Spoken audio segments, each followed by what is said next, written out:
الحمدللہ وقفا والسلام علی سید المرسلین اما بعد السلام علیکم ورحمۃ اللہ وبرکاتہ۔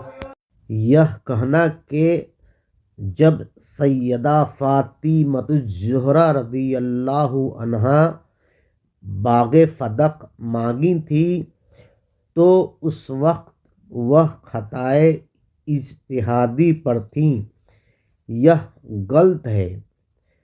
آپ نے صرف اپنے والد کی وراثت میں اپنا حق مانگی تھی جو اللہ تبارک تعالیٰ نے رکھا ہے، مگر جب آپ نے یہ حدیث سنی کہ انبیاء علیہ السلام کی وراثت تقسیم نہیں ہوتی ہے تو پھر دوبارہ آپ نے حق نہیں مانگی، تو پھر اس میں اجتہاد کا سوال پیدا کہاں ہوتا ہے؟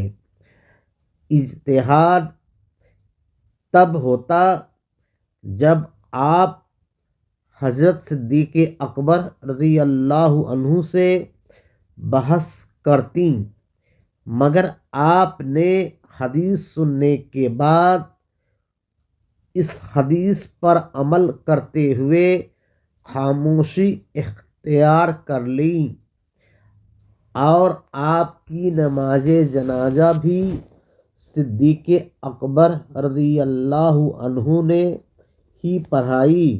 وآخر دعوانا الحمدللہ رب العالمین۔